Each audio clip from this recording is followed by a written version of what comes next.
ኣብ ሃገረ ኦስትሪያ ሳልሳይ እብረ ኽታበት ክወሃብ ምድላዋት ከም ዝተወደአ ሰበስልጣን እታ ሃገር ሓቢሮም ደቁ ብምትላልን ብምግዳድን ኣብ ካልእ ሃገር ወሲዱ ገዲፍዎም ናብ ሽወደን ዝተመልሰ ሓደ ወላዲ ብገበን ጭውያ ተኸሲሱ ከም ዘሎ ተፈሊጡ ሰላም ዝኸበርኩም ተኸታተልቲ መደብ ካብ ስቶክሆልም ዝመደበሩ ማዕከን ዜና ሃርሞኒ ንሎሚ ሶኒ 11 ናሓሰ 2021 ዝተዳለወ መሰናድኦ ዜና ቀንዲ ኣርእስታቱ ብምቕዳም ጀሚርና ኣለና ምስ ኩሎም መሳርሕተይ ካብ ስቱድዮ ናብ ዝርዝር ዜና ዝመርሐኩም መሓር ብርሃሜ ቅድሚኡ ግን በዚ ዝስዕብ ንግዳዊ መዋዓውዒ ቢልና ናብ ዝርዝር ዜና ከመርሐኩም ምሳይ ጽንዑ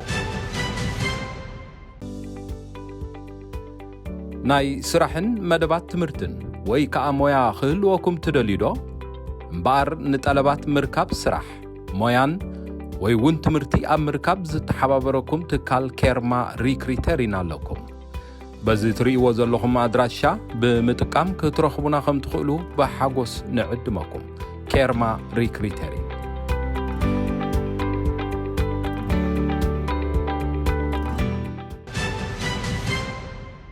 ሃገረ ኦስትሪያ ካብ ወርሒ ጥቅምቲ ጀሚራ ነቶም ቅድሚ 9 ኣዋርሕ ካልኣይ እብረ ኽታበት ዝወስዱ ሴጋታት ሳልሳይ እብረ ኽታበት ክትህብ ምዃና ፍሊጣ ክብል ማዕከን ዜና ተተ ገሊጹ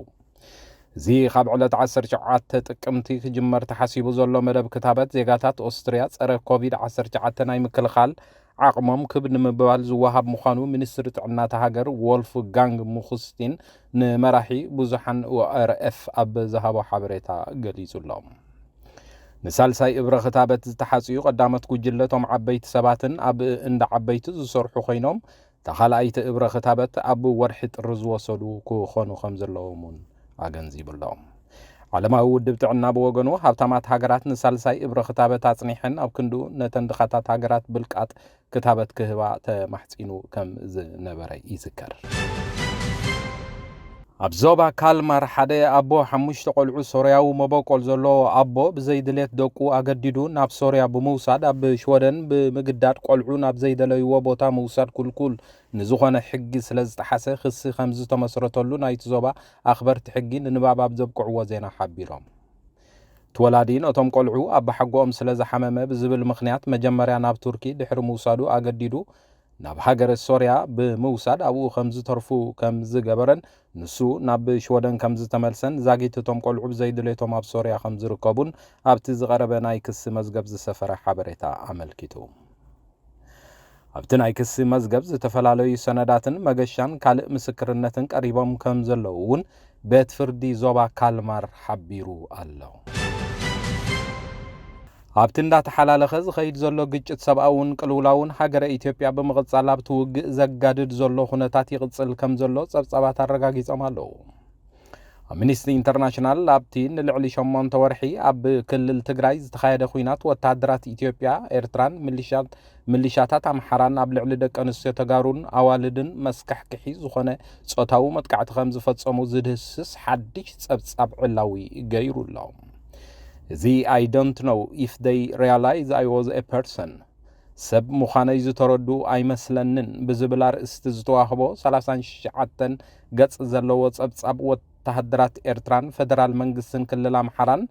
ኣብ ልዕሊ ነፍሰ ጾራትን ትሕቲ ዕድመን ከይተረፈ ጾታዊ ዓመፅ ከም ዝፈጸሙ ኣመልኪቱሎም ቅድም ክብል ውድብ ሕብራት ሃገራትን ምዕራባውያን ሃገራትን ኣብቲ ኩናት ጾታዊ መጥቃዕቲ ሓዊሱ ምናልባሽ ገበናት ኩናት ክኾኑ ዝኽእሉ ግህሰታት ሰብኣዊ መሰላት ከም ዝተፈጸሙ ክገልጹ ከም ዝጸንሑ ዝዝከር ኮይኑ መርመርቲ ዝጸብጻብ እውን ብተመሳሳሊ ገበን ከም ዝተፈጸመ ኣብ ጸብጻቦም ኣመልኪቶም ኣለዉ ጸብጻብ ኣምነስቲ ኢንተርናሽናል ካብ ወርሒ ለካቲት ክሳብ ሚያዝያ ኣብ ዝነበሩ 3 ኣዋርሕ ጥራይ ኣስታት 1288 ደቂ ኣንስትዮ ጾታዊ ዓመፅ ከም ዝበጽሐንን ናብ ማእከላት ሕክምና ሓቢረን ከም ዝነበራ ኣፍሊጡሎም ካልኦት ብኣሽሓት ዝቁፀራ ግዳያት ዓመፅ ኣብ ፈቐዶ ገጠራት ደቂ ኣንስትዮ ናብ ማእከላት ሕክምና ከይመጻ ኣብ ናይ ስቕታን ስነ-ልቦናውን ኣካላውን ማህሰይትን ስቃይን ከም ዝርከባ እቲ ናይ ኣምነስቲ ኢንተርናሽናል ሓድሽ ዝወፀ ጸብጻብ ኣረጋጊጹ እዚ ከምዚ ኢሉ እንከሎ ኣብ ኢትዮጵያ ኣብ ዝተፈላለየ ክልላት ኩናት ይቕጽል ኣብ ዘለወሉ እዋን ቀዳማይ ሚኒስትር ኢትዮጵያ አብይ ኣሕመድ ኩሎም ንዓቕመ ኣዳም ዝበጽሑ ዜጋታት ናብ ውትድርና ክጽምበሩ ጻውዒት ገይሩ ክብል ማዕከን ዜና ተተሓቢሩ كلهم نعاقم عدام زبصحون أكلاو طعنهم زترغاغصن زيغاتات إثيوبيا ناب حيلتات مكلخال هاجر فولي حيلتات مليشان بمصنبار هاجراونتهم زرئيلو غيزي اخيليو خبل بيت صحفت قداماي منستر إثيوبيا بزوصو مغلصي حبيرولهم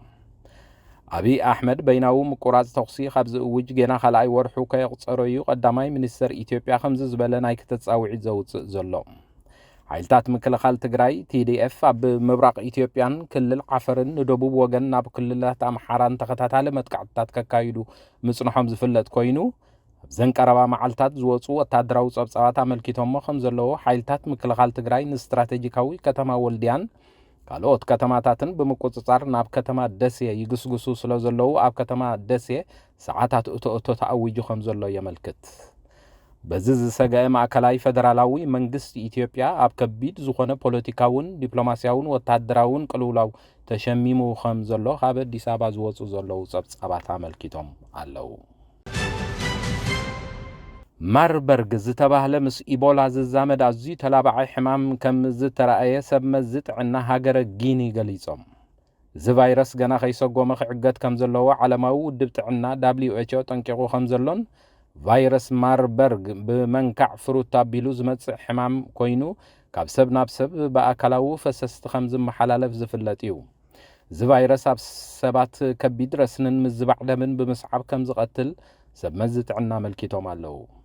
ሓደ በዚ ሕማም ተለኺፉ ተባሂሉ ዝተጠርጠረ ሰብ ድሕሪ ሙማቱ ካብ ኣካላቱ ሳምፕል ተወሲዱ ዝተገብረ ምርመራ ምስተኻየደዩ ብርግጽ እዚ ቫይረስ ኣብ ጊኒ ከም ዝተራእየ ተፈሊጡ ዘሎ እዚ ቫይረስ ናብ ሰፊሕ ቦታታት ክላባዕ ከም ዝኽእል ዶክተር ማትሺንዶሲ ሞየቲ ካብ ዓለማዊ ውድብ ጥዕና ኣመልኪቱሎም ሰመዝ ጥዕና ምስትግዳይ ርክብ ዝገበሩ ሰባት ኣብ ምንዳይ ጻዕሪ ይገብሩ ምህላዎም ገሊጾም ከም ዘለውን ዛጊት ኣብ ጎረባብቲ ሃገራት ሕማም ኢቦላ ንምዕጋዝ ዝወዓለ ስርዓተ ምክልኻል ነዚ ሕማም እውን ኣብ ምምካት ይውዕል ኣሎ ክብል ጸብጻብ BBC ካብቲ ዞባ ኣመልኪቱሎም ከታተልዎ ዘለኹም ሃርሞኒ ሚድያ እዩ ድሕሪ ዛ ሓጻር ጸብጻብ ኩነታት ኣየር ዝሰሙን ናብ ሓጸርቲ ዜናታት ከሰጋግረኩም ምሳና ጽንሑ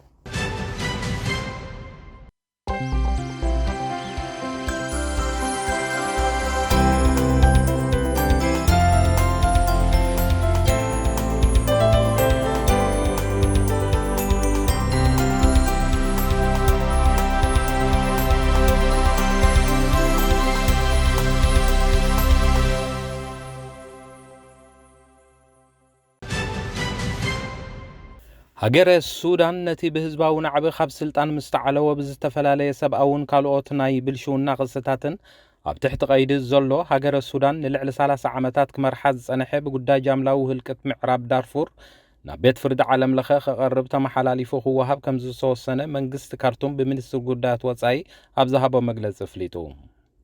بريزيدنت نبر جنرال عمر البشير ابتي اب عامه 2003 معرب دارفور زتفصمه جاملاو هلقيت قند تحتات خوينو باخبار حقي بيت فرد عالم كدل خمز صنحه يذكر مسرتنا يلومي وسانه منغست السودان بريزيدنت حويسكا خلوت ابز غداي ايد نيروم زبحالو سبمزي نبرون مسؤول تمحلالفهم كم زوهابو تملكتو الله تكال سدتنياتات حبرات هاجرات UNHCR نابتن 4 سومنات دهاي كركب كم زي كالخ قلصلن زصنحه ኤርትራውያን ስደተኛታት ኣብ ክልል ትግራይ ማይ ዓይንን ዓዲ ሓሪሽን ክበጽሕ ከም ዝኽኣለ ገሊጹ ማሊ ኣብ ጀኔቭ ጋዜጣዊ መግለጽ ዝሃበ ኣፈኛ ትካል ቦሪስ ሺርኮሮቭ ኣብ ካብ 5 ሓሰ 2021 ጀሚሩ ነቶም ኣብ ክልቲኡ ማዕስከራት ዝርከቡ 23000 ስደተኛታት ረድኤት ምብጻሕ ከም ዝጀመረ ሓቢሩሎ እንተኾነ ብሰንኪ ዝተሓላለኸን ተኣፋፍን ኩነታት ጸጥታ ተኸፊቱ ዘሎ ኣፍ ደገ ድሩት ምዃኑን እቶም ስደተኛታት ንጽንኩር ኩነታት ተቓሊዖም ከም ዘለውን ተዛሪቡ ከም ሕክምና ዝኣመሰሉ መሰረታዊ ኣገልግሎታት የሎን ቀረብ ጽሩይ ዝስተማይውን የንቆልቁል ከም ዘሎ ክብል ኣብቲ ዝሃቦ ሓበሬታ ኣነጺሩ ابز حلف سومن متن ملكفت كورونا بكتما ستوكهولم كوسخ كم زترأيه بورد من محدار كتما بزوصو صبصب حبيرو خبل مع كن زينات تقاليحو اما كلات عنا زلو صوتل علنا هلو بسنك حمام كوفيد بهوسبيتالاتنا مصو حكمناو اغلغلو زغبرولهم سبات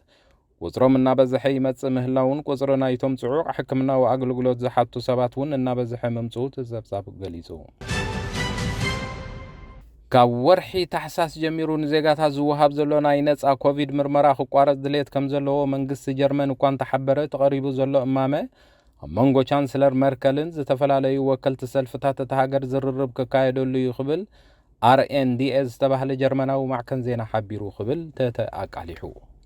ንኹሎም ዜጋታት ጀርመን ዝኸውን ክታበት ኮቪድ እኳ ተዳልዩ እንተሃለወ ንኹሉ ወጻእታት ናይ መርመራ ኮቪድ ብዋጋ ናይቶም ከፈልቲ ግብሪ ጥራይ ዝኽፈል ክኸውን ቅቡልነት የብሉን ክብል መንግስቲ ጀርመን ነዚ ቅሪቦ ዘሎ ሓሳብ ከም መርትዖ ዘቕርቦ ዘሎ ምኽንያት እዩ ክሳብ ሕጂ 63% ካብ ዜጋታት ጀርመን ቀዳማይ እብረ ክታበት ዝወሰዱ ክኾኑ እንከለዉ 55 ድማ ክልተ እብረ ክታበት ዝወሰዱ እዮም ክብል መስርሕ ክታበት ግን ቁሩብ ምምዝባል የርኢ ከም ዘሎ ምንጭታት ይሕብሩ ኣብ ስዑድ ዓረብ ንስድራ ቤት ግዳያት ኮሮና ካሕሳት ትህብ ምህላዋ መንግስታዊ ማዕከን ዜና ሃገር ሓቢረን ክብል ተኣቃሊሑ ብነዳዲ ዘይቲ ዝበልጸገት ሃገረ ስዑድ ዓረብ ንነፍሲ ወከፍ ስድራ ቤት ግዳይ ኮሮና ክሳብ 500,000 ሪያል ስዑዲ ወይ ከዓ 1.1 ሚልዮን ክሮነር ካሕሳ ክትህብ ምዃና እዚ ካሕሳ ከዓ ካብ መጋቢት 2020 ኣትሒዙ ኣብ ስራሕ እኳ እንተነበረ ብመልከፍቲ እዚ ቫይረስ ንዝሞቱ ሰራሕተኛታት ክንክን ጥዕናን ከጠቃለል ተባሂሉ ተወንዚፉ ምጽንሑ ይፍለጥ እዞም ግዳያት ኮቪድ ንዝኾነ ኣባላት ክንክን ጥዕና ኣብ ቅድሚ ተሰሊፎም ህይወት ዜጋታት ኣብ ምድሓንና ሰርሑ ከም ዝተሰውኡ ክትብል መንግስታዊ ማዕከን ዜና ሃገር ሓቢራ ኣላ ይኹን እምበር ዝበዝሑ ሰራሕተኛታት ክንክን ጥዕና ኣብ ስዑድ ዓረብ ወጻእተኛታት ብምዃኖም ዝፍለጥ ኮይኑ ቁፅሪ ናይዞም ኣብ ካሕሳ ዝኣተዉ ሰራሕተኛታት ግን ክንደይ ከም ዝኾኑ እቲ መንግስታዊ መግለጺ ዝሃቦ ሓበሬታ የለን ዝኸበርኩም ተኸታተልቲ ሃርሞኒ ሚድያን ሎሚ ዝበልናዮ መሰናድኦ ዜና ዝስጋብ ሕጂ ክትከታተልዎ ፀናሕኩም እዮም ንምክትታልኩም እንዳመስገንኩ ኣብ ዝመጽእ ዘሎ ዓርቢ ናይ ስሩዕ ናይ ዜና መደብና ስጋብ ንረኸብ ንሎሚ በዚ ወዲእ ኣለኹ ልዋም ምሸት